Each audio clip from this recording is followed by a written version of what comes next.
Welcome to my presentation for the Tiny House Summit.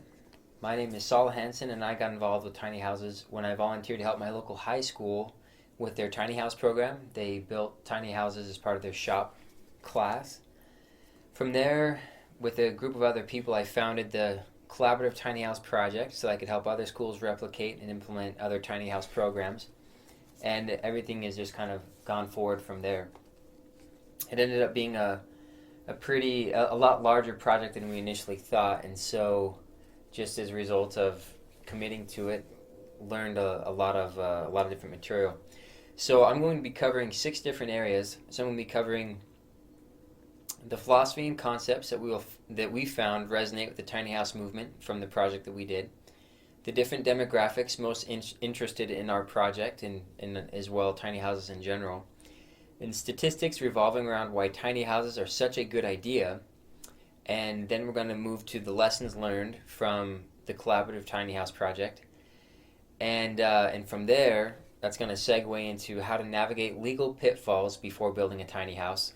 And then we're going to go to a conclusion.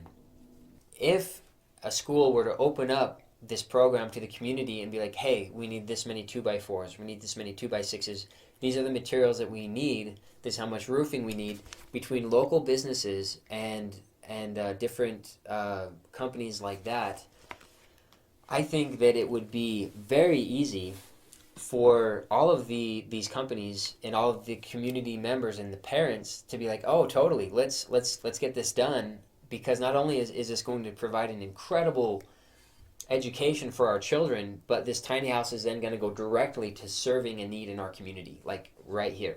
And so tiny house building programs in schools really can be a phenomenal way of uniting the community without even creating much of an investment on the part of the school.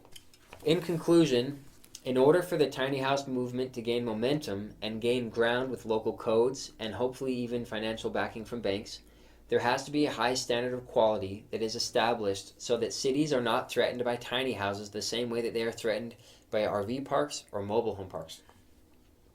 If tiny houses fall in the same category, then they will be outlawed from city limits and pushed to the outskirts of cities the same way that trailer parks are, and if not further. So in whatever you build, I ask that you work hard to build things that are beautiful and impressive. Make tiny houses that are gorgeous and that really are a very incredible statement of craftsmanship. Please do your best to incorporate the highest level of quality in any of the tiny houses you build. And if you attach them to trailers, make sure you attach them to the trailers really, really well. If a tiny house is being pulled along the highway and it falls off the trailer, then that probably isn't going to benefit the movement in general very much. It could lose some ground really quickly.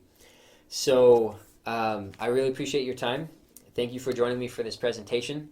And I'm really grateful for the Tiny House Summit for inviting me to be a keynote speaker to share some of this information.